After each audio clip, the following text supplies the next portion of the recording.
Hello everybody.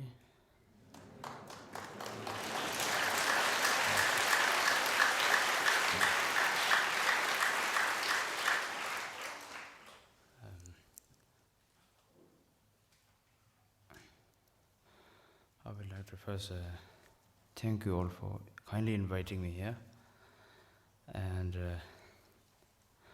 working so hard that to make this event possible.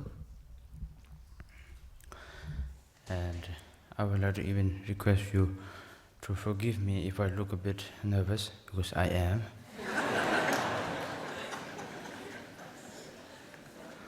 You know?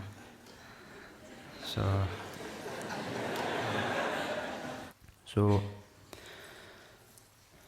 this time I would like to request you all if you can try to have some good motivation or good thoughts this time, because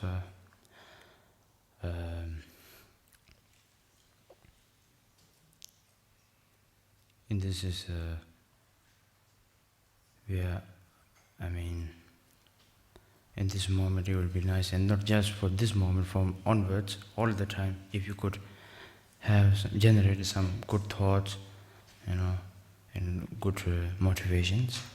That is something that I would like to request you all. So this year is a very special year for me for two reasons. Firstly, it is the 100th year anniversary of Kyabjé Dilgo Khyentse Rinpoche and his activities. And secondly, it is, for a more personal note, it is my first visit outside of Asia and to Europe and France. So I suppose most of us present here today either have met Kyabjé Dilgo Khyentse Rinpoche and been his student, or you have met, just have heard about him and read his books and seen his pictures and felt inspired by him. But in either way, you have all have benefited from his love and wisdom in some ways. Supposedly, I was recognized as the reincarnation of Kyabjé Dilgo Khyentse Rinpoche, but I really have to clarify something, that I really don't have his outer qualities, let alone his inner qualities. And this is not something just to impress you or make this sound nice, So Kyabjé Dilgo Khyentse Rinpoche was like a generator, empowering the new generations of teachers, his heart sons, and he was like a power station or a source of their quality. Rinpoche had no interest in any kind of worldly concerns and pleasures. So Rinpoche didn't care if he stayed in a palace or a cave. He didn't care if he ate caviar or the cheapest food. He wouldn't have cared if he wore Calvin Klein jackets or a ripped cloth, Even Rinpoche didn't care if he was highly respected by people or if people didn't really respect him and that, So Rinpoche was free from all worldly concerns, whereas guys like myself will be more concerned about our own comfort and our own pleasurable life, So Rinpoche was like a living Buddha. So in a Tibetan saying, we usually have a Tibetan saying that if you want to know about the teacher, you should look at the student. So even though I never met Kyabjé Dilgo Khyentse Rinpoche, I've received teachings and advices and met his heart sons. I can imagine how extraordinary Rinpoche must have been. So as you all kindly invited me to share with you some of my words, I would like to share with you some of my little knowledge that I have, or studies that I've gained through my teachers and my studies. So at this time, when I said about this year's celebration, what we might all think that celebrating of Kyabjé Dilgo Khyentse Rinpoche might be, I'm not saying we are all thinking like this, but we might think that we are just celebrating for his, how famous he was and how, I don't know what kind of things he did in life, or how gigantic he was, But what we are really celebrating at this time is that what he had in his mind, such an unexplainable loving compassion, generosity to everyone, no matter whoever was like rich or poor or anybody, And through this, what he had accomplished in his life, fulfilling everybody's wishes, and so that's why we are celebrating in that case. I would like to share you some of my little knowledge upon about the lineage of good heart. So, if I may explain what does the lineage mean, this lineage is meaning about of Buddha, his wisdom and compassion. Through that, bestowing those two qualities into his student, and then through their student and through their student until now. So this is like a lineage of good heart, if I explain about good heart. So it is the Buddha's wisdom and compassion. It simply means that. And what really, how should I say, gives in our mind is that it gives like a wake-up call to our mind that we should always have a good heart, no matter whenever or whatever time. So that is the little explanation about the lineage of good heart. So the Buddhist teachings is still with us today due to unbroken lineage of masters and disciples that we can trace up to Buddha himself. As you all know, the essence of Buddhist teachings is to have a good heart. So what is to have a good heart? It doesn't mean to be obedient and to have good manners. It means to be a good human being and to have the wish to free all beings from mental and physical sufferings. So we all have this basic potential of helping others, but helping others should not mean to help the only ones that we love and care for, as our family or our friends and our loved ones. It means to have a irrevocable intention to help all beings, no matter who they are or where they come from, but on the path of enlightenment. So the way to achieve this is through mind training. As a practical way of mind training we have in Tibetan tradition is called lojong, or it simply means improving the mind. So as I mentioned about mind is like a baby or a child. It absorbs like a sponge everything that's going around it. So the motivation colors the mind, and that's how it shows the true character of oneself and how it may appear. So it's like saying, if we have a glass of water and we put a drop of ink, there's no use of drinking it because the water is useless. So that's how it means that motivation. We should always think that to ourselves that what kind of motivation that we're having, and is it a good motivation or a bad motivation. So we should be careful what kind of motivation we have. So we have a saying in Tibetan that if your path and if your mind and motivations are pure, your path will be pure. And if your mind or motivations are polluted, your path will be polluted. When we practice, we must be free from all poisonous thoughts. Even though if our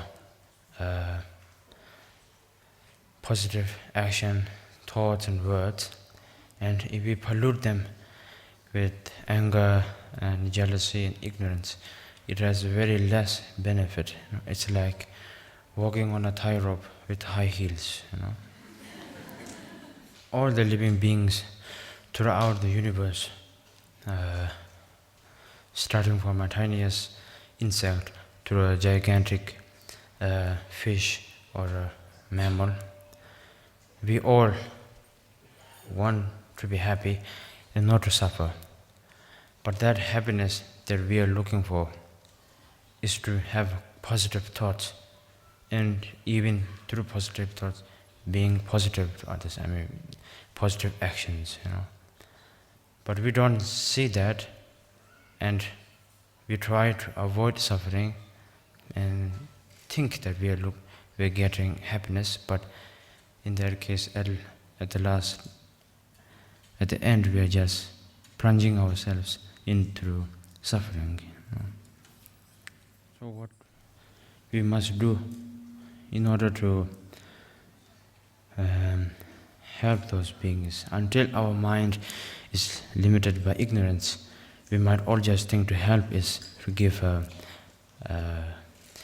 money and food and affection, but that will only give a limited, temporary happiness. So to give them the real happiness is to put the Dharma into our daily practice, so that we could free them from suffering. In this human body, the king or the ruler is the mind, because whatever we do, physical or mental, the mind controls it. Even what kind of thoughts we have, like aggressive or gentle or cunning or determined, our mind is like a pilot directing to our body. In this world, the most strongest and destructive weapon, it is the mind, and the most powerful and bloodthirsty dictator is the mind. So the only way to combat with that kind of negativity, we should practice the bodhicitta. That simply means cultivating a good heart. There are two levels of bodhicitta. First one, it is the absolute bodhicitta, the realization of all true nature of all phenomena in the whole world. So in order to practice that absolute bodhicitta, one needs to know about the relative bodhicitta. It is the way of what we see as usually. So if we don't know that, or if we don't first realize the relative bodhicitta, then it's quite difficult, to really practice the absolute bodhicitta. So first of all, we must first know the relative bodhicitta in order to practice the absolute bodhicitta. So there's a piece of advice from Shantideva that all the happiness comes from wishing others happiness, and all suffering comes from seeking happiness for ourselves. So if wishing others happiness, if that gives us happiness, so nevertheless wishing others the ultimate happiness will give us the ultimate happiness. So in that case, if we think like that, so we might question ourselves saying, what is this ultimate happiness? The ultimate happiness is to free from samsara. So in order to free all beings from the ocean of samsara, we must seek the guidance or help from a source that has already been free from all samsara, you know. So in whom should we take guidance or refuge is 3 jewels. So the 3 jewels are the Buddha and the Dharma and the Sangha. So first of all, the Buddha wasn't a God or a supernatural living being. He was a sentient being or a human being just like ourselves, and he has gone through all the difficult times and sufferings and experiences as we've gone through. Only that matters is that he was in the historical time and we are now in the modern time. So Buddha, he analyzed whatever he did in his life, when he did like an extreme way of like giving the physical some hardness and all the extremist. He thought that wasn't a real way, and when he stayed in his palace, it was the most, how should I say, not extreme at all, it's very loose. So he thought that he needs to find the middle way. That middle path that Buddha realized that all of us, we are in a dream, a dream of that everything is made out of our deluded mind or our illusion, So the Buddha realized that it is a dream, so he thought that why should we still be dreaming if everything is just useless, and everything is just made of our own illusion. So he woke up from this dream. So at the time when he woke up, that was the moment that he was enlightened. So then he taught the Dharma, and the Sanghas are his followers, and we are all his followers. So through devotion and confidence, we will realize that the 3 jewels are not separate entities. There are the 3 body, speech, and mind of Buddha himself. His mind is the Buddha, his speech is the Dharma, and his body is the Sangha. So the first thing that when Buddha was enlightened, what he said is the 4 noble truths. So first, what the Buddha said, there is suffering in this world. So in that case, if we check it very clearly, Buddha is not lying, because there is suffering in this world. So that is truth. Like, for example, if we sat on a cushion of pin, we will scream. So it's so obvious that there is suffering in this world. So that is the first thing that Buddha mentioned. So upon the suffering, there are 3 kind of different types of suffering. First of all, it's the suffering on suffering. Secondly, it is the changeable suffering. And thirdly, is not knowing that you're suffering. So first of all, what does it mean of suffering upon suffering? It's like saying, if somebody has lost his job, and on top of that he loses all of his family, that is like that is the suffering upon suffering. Because first suffering is that you lose your job, and the second suffering is that you lose your family. So suffering upon suffering, that is the first one. So the second one, the changeable suffering, is that at the moment that, like in a place where you're very, very cold, a very cold altitude, that we want to be warm, and we wear like a jacket or something, that at the moment that we wear the jacket, it feels very good because it gives warmth to our body.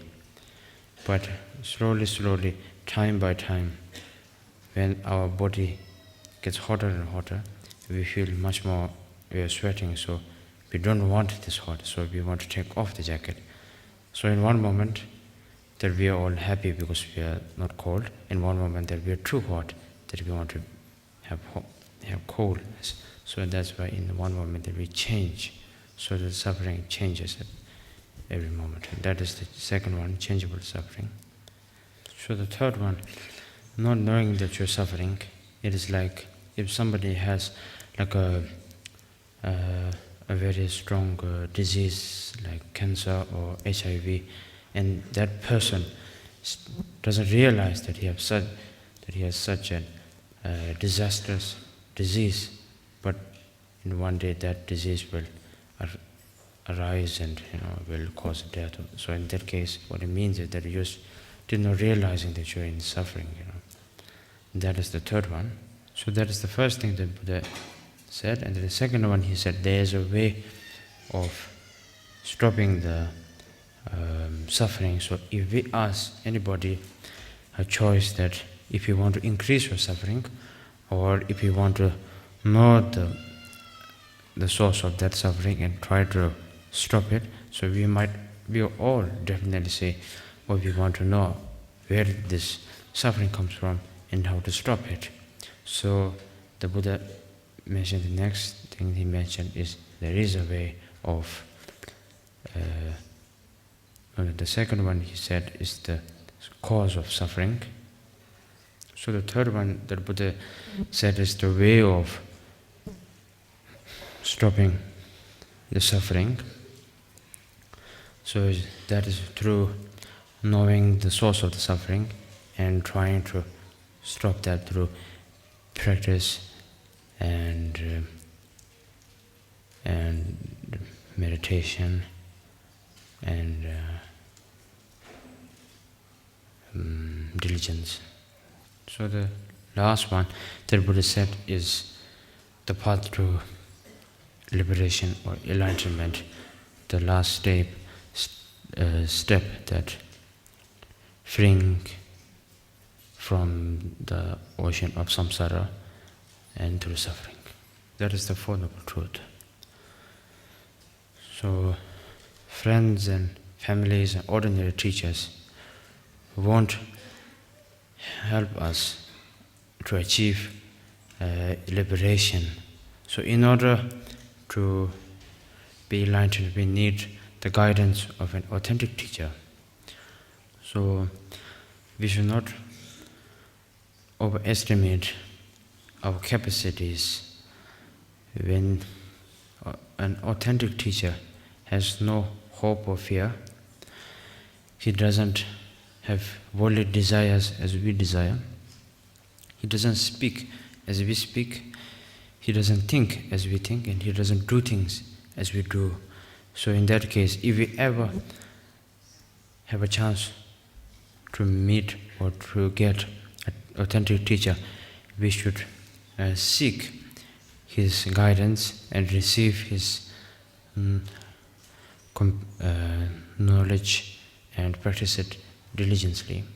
So how then do we start to generate a good heart or compassion? So by looking at this fact, we should all realize that every living being in this entire universe has been our parents and our friends, or our loved ones who really cared and loved us as the ones that they do us that we have right now. So in that case, we should feel compassionate for them. But in this case, there's many methods of meditation to have compassion to others, but compassion should come from inside, not from the outside. That's what I mean. So in that case, we should put ourselves in the shoes of people who have felt so compassionate and have the urging feeling to help, but can't help. It's like saying, if you look at somebody who's going through who's like nearly dying, who has a very strong kind of a disease. So if you want to help him, there is no cure. Even though if you want to help, there's no cure. So what you can only do is just to feel compassion for him. So in that case, we should put ourselves in the shoes like this. So in order to generate this compassion, first we should start through the people that we love, like our family and our friends, and then slowly extend it to the people around you, and then like extend it to our classmates and that, and then to the people who are living in the place where you're staying, and then starting like bigger, like the whole world, everybody, and then at the last moment, your enemies, the people that you don't like. So through that, if we could generate this, and so if we ever have a moment that we feel compassion, we should not just leave it like that. We should keep it, and we should try to increase it, and not just feeling compassion, but even translating that to our action. So we can really do it as we think, But we must never forget about impermanence in daily life. That sometimes when we have to do a practice or anything like a meditation or anything, we should not think that we will do it later or next time or next year, because no one can predict death or stop death or annoy death, So we don't know when will death come. So, but we should not think, not be sad or disappointed and be like, how should I say, scared of death, What should we do is we should do our daily practice at any moment, at any time, to use this moment, because there's a small saying that the past is a history, the future is a mystery, and now is a gift. So that's why we should use this time, and why bother thinking about the past or future, So we should use as this moment very special, and we should try to keep it on like this, Impermanence is that even if I give an example of my own self, like when I was first born, you can't really tell that if I was alive or dead, because there's this little thing that can't speak or move, I mean move, yes, but and then through time by time, I become a toddler who could walk a little bit and fall down and walk, and then through time became a child, and then I became now a teenager. So thanks to impermanence, that things change through time by time. So that is one example. In our everyday lifetime, we should always hold on to the understanding of that we should not lose effort of practicing, that we should always keep on this effort of practicing, because in the case when we do practice time by time, we might think one day that we have achieved a level that we are really quite good in practicing and quite good in meditation. But in that case, then when an obstacle comes along, and then we just can't take it, we stumble on that obstacle, so we just lose everything, So in that case, what it means that we should always remind ourselves that we should always practice, so that even obstacle come, so whatever, we could face it and there will be no problem. So thinking, having this strong effort is very important.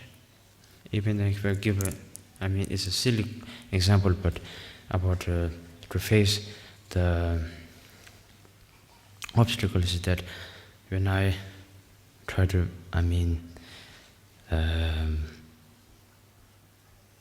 to be ready or to practice, that one day I might have to,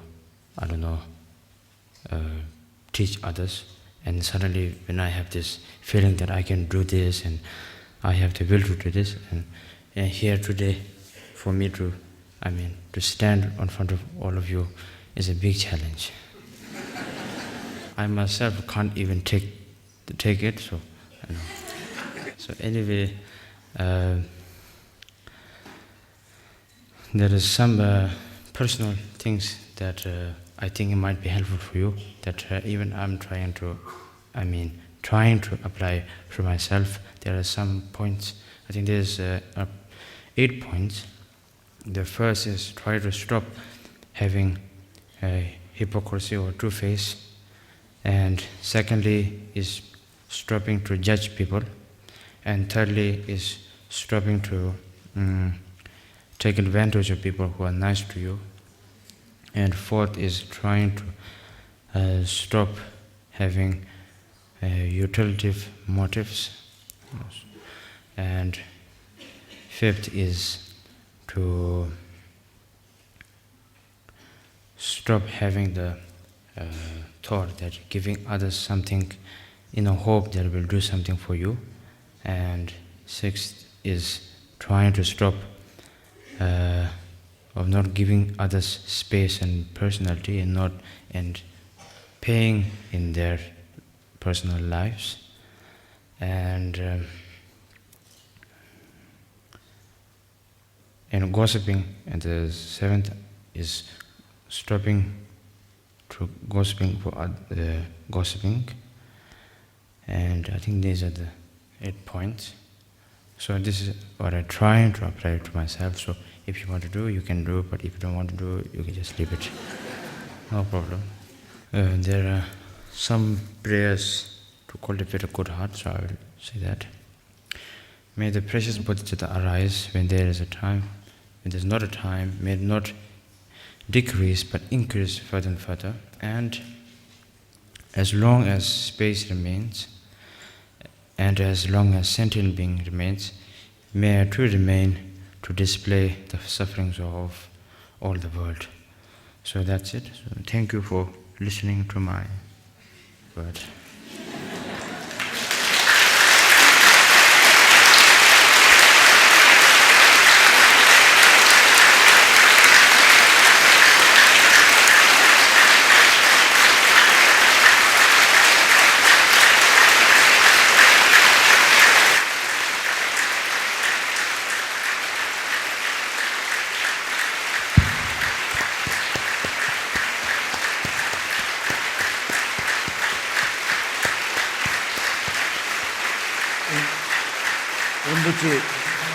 In the Western style, they say, Uncle Yangsi Rinpoche.